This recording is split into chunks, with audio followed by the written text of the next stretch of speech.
The one incident that changed my life was in 2007. This was February 2007. I was on an assignment for a local website that does not even exist anymore, doing a story about a neighborhood that was up and coming. There was a neighborhood that was traditionally full of prostitutes, full of drug dealers, Biscayne Boulevard, all the locals know about it, you know that. And in 2007, it was actually improving because you had a lot of gay people moving into a certain section of this neighborhood. So they were improving the neighborhood, putting money into it, businesses. So that was a story. It was a story of these dynamics of the lower class, this other class is coming in, the gentrification. I was going to sell the story to the New York Times. That's in my mind. I had all this ambition. Because the New York Times loves these type of stories.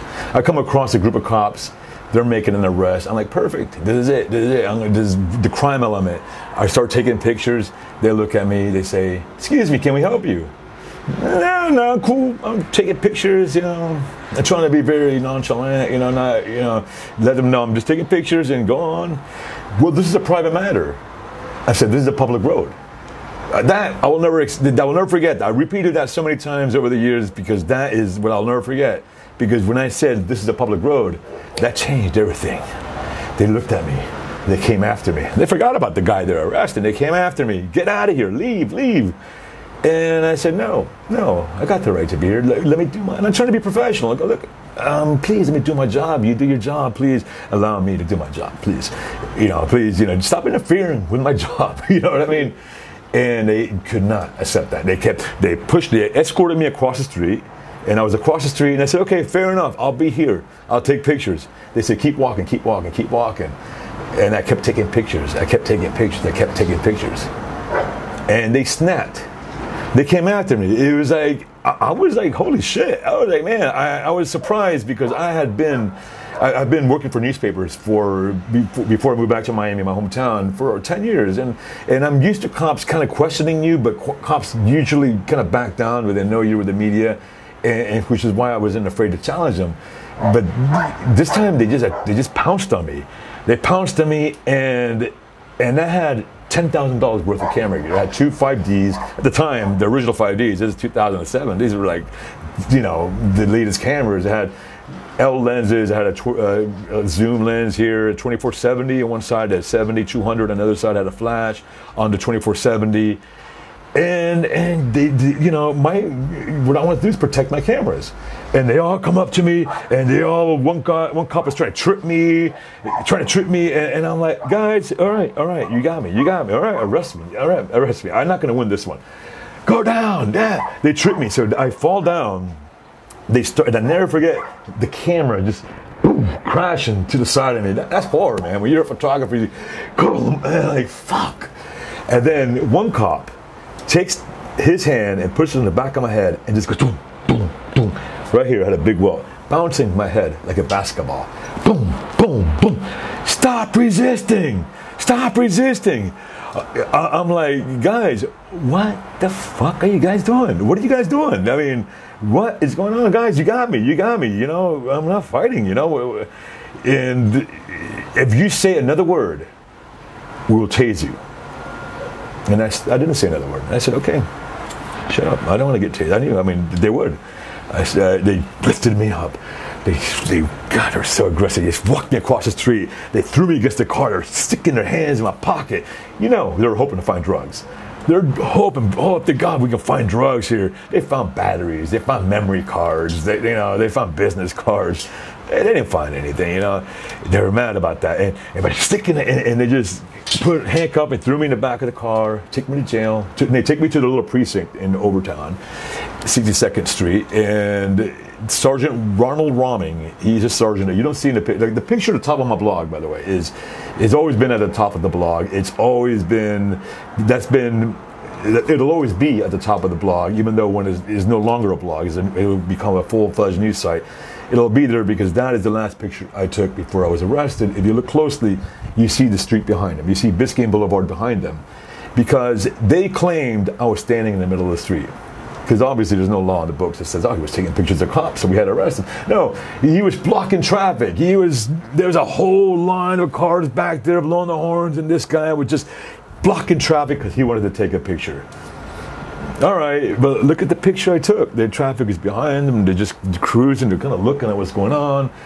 and I'm on the sidewalk. So I'm thinking, okay, I get out of jail, and I'm like, all right, well, I recover my camera, and they didn't delete it, and I'm like, okay, well, this should be easy. This should be easy. I mean, I'm gonna put it out there. I mean, they're gonna drop this, because I've written a lot about, in my past as a cop reporter for the Arizona Republic and other newspapers. I've written about cops, making an arrest, and then the district attorney or the state attorney dropping the charges because there's no evidence. The evidence just shows that they're not guilty, so they're not going to pursue it. So I think this is going to happen here, but this is Miami. Miami is a very, very corrupt city. It's a city where the state attorney is very corrupt, and the attorney will very rarely go against the cops. And they did not like the fact that I started a blog, because I started a blog 2 months later, because I got a lot of attention in the beginning. This was a big wake-up call for me. I am an old-school journalist. I worked for newspapers since the 90s, went to school for journalism, print journalism. I became a photographer along the way. And the blogosphere was kind of blowing up at the time. I was a typical journalist who had a very typical arrogance towards the blogosphere. I would say, well, these guys are amateurs. I went to school, man. I'm a professional. I'll get paid to write. Who's going to read these people? But you know what? These are the people who are covering my case. Local 10 covered it. Glenda Milberg, and I give her a lot of respect for that because she's awesome, and I'll mention her in my book because she's awesome. But and the New Times kind of mentioned it, Herald kind of mentioned it, but they took it from the side of the police. I mean, not Glenda. Glenda was actually on my side, but they were saying, yeah, well, the police said he was blocking traffic, and that's the way it is. Because police always tell the truth. That's how the mainstream media works. They're institutionalized. So, despite the evidence, and it'll always be he said, she said, and it's like, wait a minute, look at the truth here. So I was fighting a big battle. The media was not on my side, which I hoped they would be, but they weren't. I had just come back to Miami. I'm born and raised here. I went to school here at FIU, journalism. I lived out away for 10 years. I came back. So a lot of people, maybe they're not know me in the media industry, but I had worked at a bigger newspaper than the Miami Herald, the Arizona Republic. I had worked a bigger beat. I was covering the police beat in the 6th largest city in the country, which is Phoenix. And, I was covering the border in New Mexico, and I've done a lot of shit, and I mean, I know my way around law enforcement when it comes to journalism, and I'm not afraid to write the truth, which is why I don't really fit in the mainstream media. But I realized what I realized was the blogosphere was very powerful, because Thomas Hawk, this famous, and of course I did not know about him at the time, but this famous photographer from San Francisco was writing about he's actually calling the Miami Police Department for the police reports. And I'm like, really? A blogger is actually calling for the police reports, and he's getting it? Okay, and he's writing the truth. There's other people debating, does he have the right? Does he not have the right? This is 2007, so it's still not many people knew that we have the right. I think everybody knows now except the cops. Well, they do know, but they pretend they don't know. But it's pretty much confirmed. But back then it wasn't, and I said, okay, well, this, it was awesome. I thought, wow, okay, look, it's being talked about and everything. And I'm thinking, okay, that is going to get the state attorney to drop the charges. But no, it didn't happen. So a week before the trial, when everything had died down, like it always dies down, I said, well, I'm thinking like a journalist. I'm thinking, okay, I need to generate the hype again. What do I do? Well, you can start a blog. Why not start a blog? This is something I had never thought of doing, because I always wanted to be the guy who gets paid for writing. So why am I going to start a blog if I'm not getting paid? I'm a professional. That was my arrogance, right? So, I'm like, well, in this case, it makes sense. You start a blog, you write about it, you document the trial, then you let it go, and then you move on. So I got carlosmiller.com, and the goal was to document the trial, and when I win the trial, which I was confident I would, then turn that into my portfolio for photos and videos or whatever I do. But when I started that trial, when I started talking about the trial, they prolonged the trial. They said, "Oh, we're gonna postpone it. We're gonna delay it. I didn't go to trial until more than a year later." Okay, and I know I can get there. I understand their thinking now. I mean, after all these years of writing about these issues, I understand what they try to do. Because the government, the law, and all the government, and especially, when they arrest you, they have all these resources to come after you. That's their job. they're getting paid. Their job is to come after you, and they're going to get paid regardless. And even if they lose, they still get paid the same. So we go after them. We have nothing to lose. We're going to wear him down. And they do that. Most people, give up because they don't have. Most people have jobs, families. They have reputations. They did ruin my reputation. I used to freelance for People magazine at the time, and they never called me again after that. They did. I was really building relationships with people in the mainstream media, and it never worked after that. I was talking to the bureau chief of the New York Times. That never worked out. They kind of fucked my career, and I was really pissed about that because I was like, man, this is all I do. This is what I do, and because they wanted to prove a point, and I wanted to prove a point, and so meanwhile, the court is delayed. The trial's delayed. I'm sitting there, and I'm like, okay, well, what do you do? I mean, blog about what? People are sending me stories. Oh, by the way, I was walking down the street and I was taking pictures, and I came across a cop. He told me I can't take his picture. That didn't really seem right. I went home, I Googled, came across your blog, and now I realized it was full of shit, and now I'm mad. Okay, well, I wrote his story. YouTube started in 2005, but it became very popular in 2006. And the iPhone came out in 2007.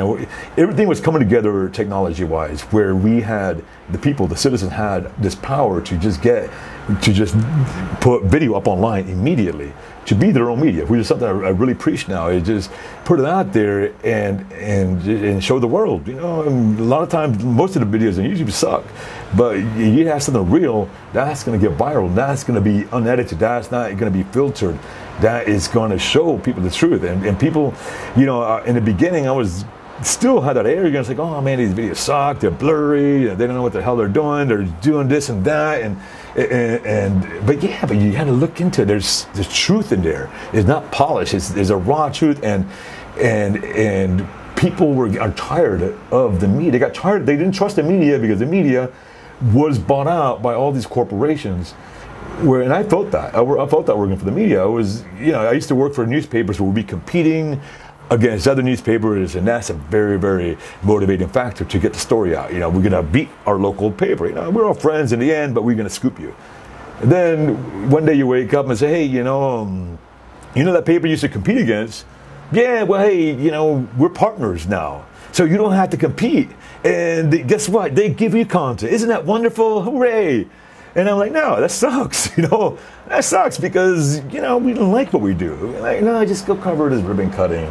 Don't worry about it. Well, there's this corruption. You go, no. Don't worry about it. Don't worry about it. Because before we would have to cover the corruption, because if we didn't cover it, then our competitors would cover it.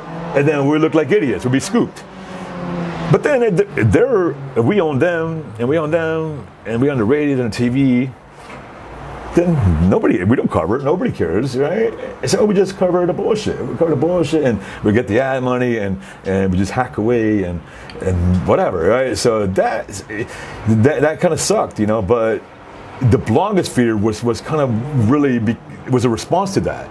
People they wanted to find the truth. They didn't really care if it was sloppy or raw or maybe not the best quality of video, because obviously you can't compare it to some of the TV cameras, but that was happening. But these people were getting harassed, and the local media didn't care. They're like, no one cares, because they had the attitude I had.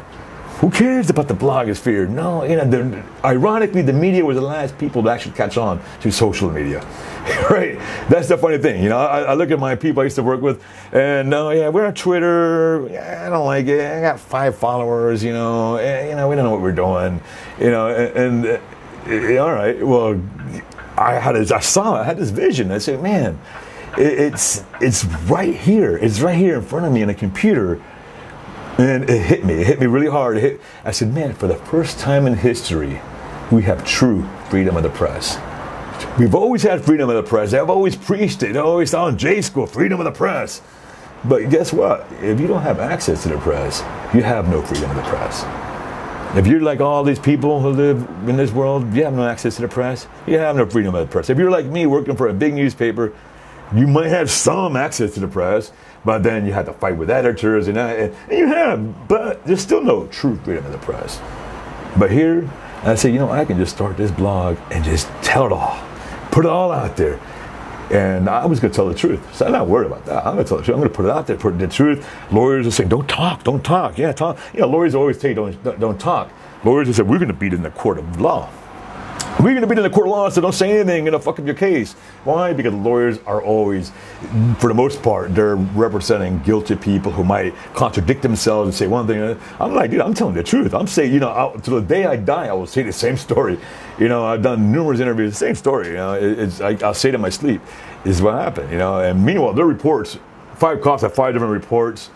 You know, 5 different stories. I was over here, I was over there, I was here, I was doing this, I was doing that. I said, fuck you, I said this. You know, I was like, wait, can we get one story? No. This is the story, and we're gonna beat you because we're cops. You know, we get the badge. You know, and all right. So all right. So I'm blogging, and then I said, you know, and I still had this journalism passion, you know, not just for myself, but I'm going to write all these other people's stories. You know, the blogosphere back then was very Dear Diary type blogs. That's how I call it. Dear Diary. I'm like, I'm going to write, this is what I ate today. This, you know, I did this, I did that, you know. And it's like the most boring, uninteresting stuff. But you know, hey, they got followers. I'm a mommy blogger, you know. I had a kid, and, you know, so follow me. You know, because, you know, last time nobody else had a kid before. But, you know, this is the way the blogosphere was, and I looked at it, and here we go back to the arrogance again, the journalistic arrogance. I said, okay, these people are getting all these followers, writing that, well, I don't really find it that interesting. I'm going to do my shit. I'm going to put my name to it, because these people are not even putting their name to it. I'm going to write tight. I'm not going to just write, I'm not going to ramble for 800 words to say that I just had a kid, you know? I'm going to basically stick to the facts and the truth with a little bit of opinion, because I have no editors anymore. But I'm not going to libel myself. I'm not going to put myself in a position where I'm going to get sued now, because, I mean, I've been doing this for a while. I mean, I know what I can get away with. And that's what I started doing. But I ain't going to be hard. I'm going to be very honest. And I'm going to criticize. I'm going to do it like the way it should be done. I'm going to just tell the truth, because I'm not worried, man. They can come after me for what? Oh, you said no. What? Prove it that I lied. You're the guys that are lying. I can prove you're lying. Can you prove I'm lying? No, you can't. No, you're the liars. So they kept delaying, because they knew that. So they kept delaying the trial. Okay, Carlos Miller has no money. He'll run out of money. And I almost did. I maxed out my credit cards. You know, and I do want to give credit to the Society of Professional Journalists. This was an organization that I was not part of, and they gave me $1,000. And much credit to them, and I definitely want to. I do want to work with them in the future. I do want to, because they're really good. And also the website I was working for, which no longer exists. You know, the publisher, she gave me $1,000. So I had $2,000, but lawyers are expensive. You know, and I paid $5,000 to just get the depositions. When it came time to trial, the lawyers said, "Well, they want to make a plea deal." I'm like, I don't want to make a plea deal. They go, well, listen to it, a plea deal. I go, I don't want to do a plea deal. I don't want to listen to it. Well, I hear it, but no plea deal. And he goes, well, if you're not going to take the plea deal, I am going to withdraw as your lawyer. Can you really do that? I mean, what the fuck? December 24th. I'm not really big on Christmas, but hey, this is December 24th, Christmas Eve day, and all right, okay. Cool. I said, cool. I'm not going to argue with it. Man. You know, if you don't want to defend me, cool. I don't want you to defend me. It was obvious he was not a trial lawyer. He did all he could do, and he was good at what he did, but when it came down to trial, he wasn't going to go against 5 cops. And I started realizing how the system works. I said, okay, all right, the system, you have to learn how to work the system, and I was still learning. I found another lawyer who's still my lawyer. He's been my lawyer for 3 cases, Arnold Tadavilla, Cuban lawyer. And you know, he was referred to me by a friend of mine. He used to be at the public defender's office, and he goes, I like your case. I'll take it for $2,000. $2,000, okay, flat fee, right? Because the other guy was charging me by the hour, man. You know, they charge you by the hour, and then they bill you, and you're like, dude, really? You know,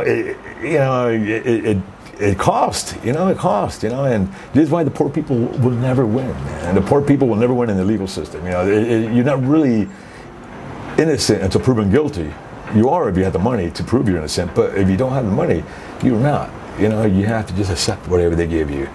And they're used to that because people who are poor are the ones who get cracked down on, the ones who get arrested. The people who are not poor, they're not the ones who go through the system.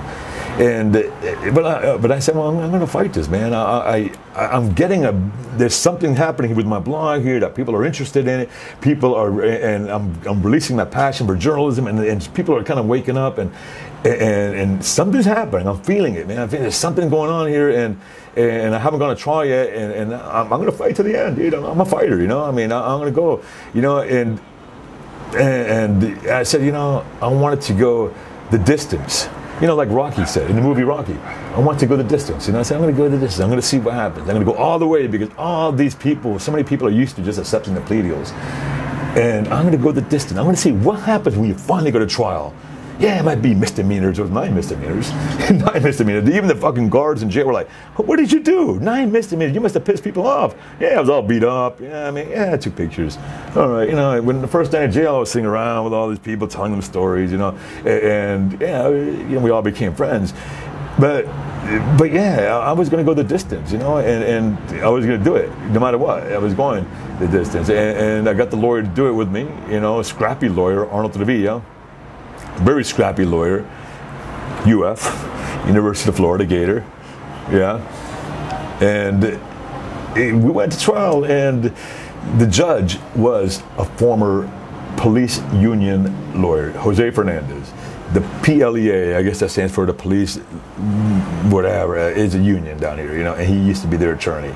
So there's bias there. The prosecutor, Ignacio Vasquez, he is a son of a veteran Sweetwater cop. So he has bias too. And I made the mistake of testifying because I'm innocent. I want to tell my story. I want to go out there. This is one of the lessons I learned.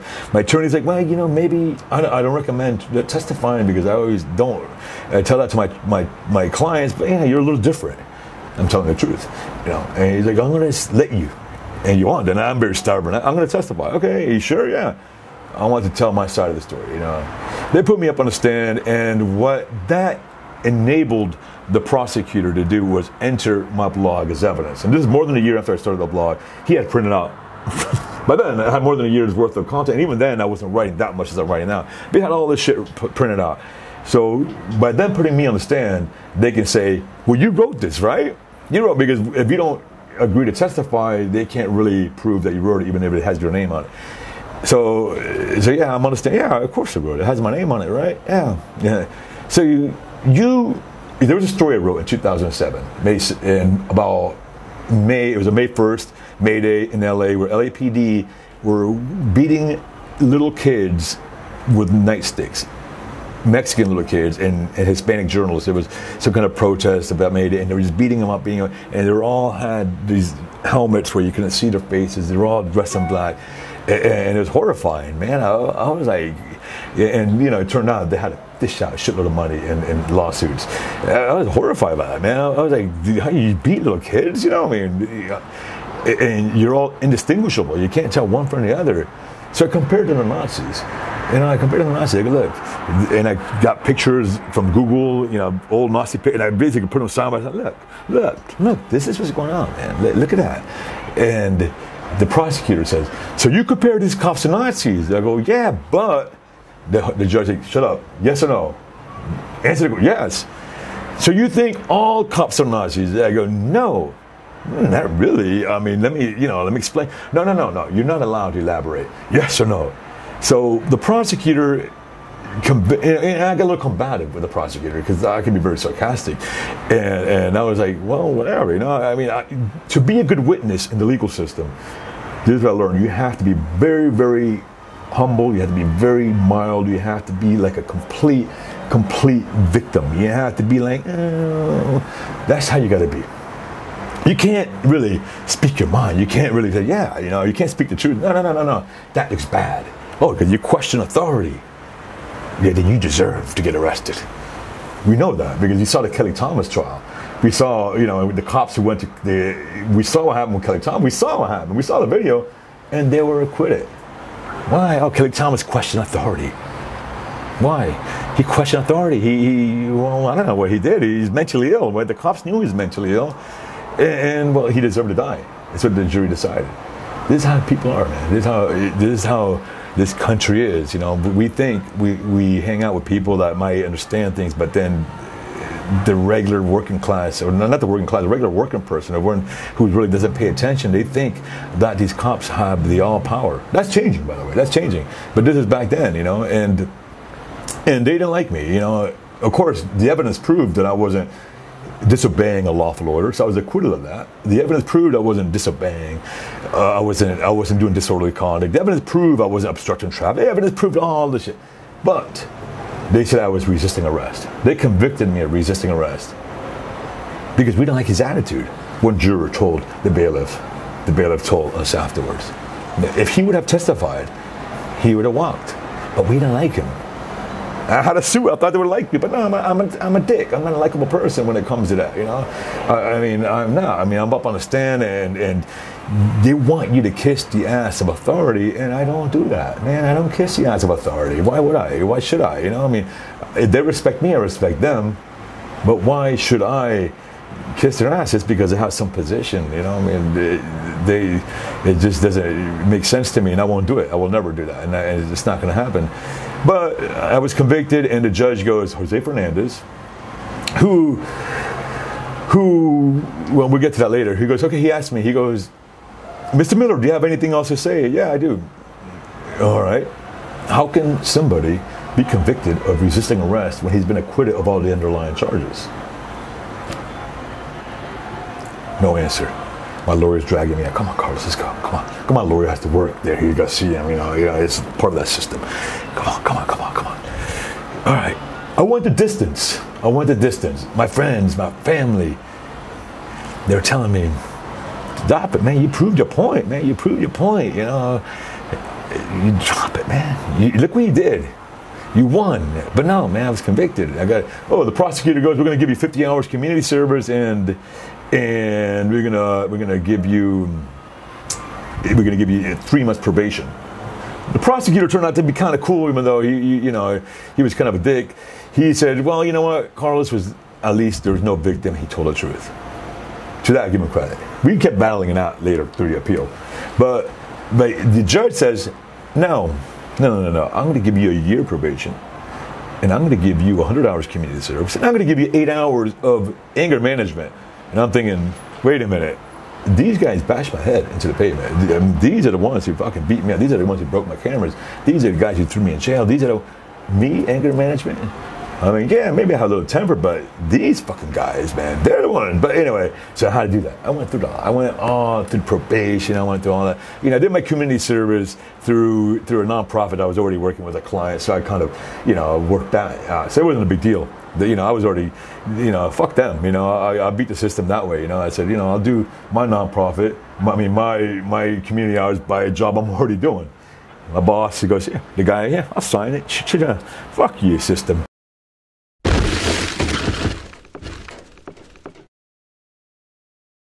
So you're going to be arrested. For what? I'm not. You're not being arrested. I cannot. Yo, hey. In the video, I said, "What crime did I commit?" And the officer, it was like,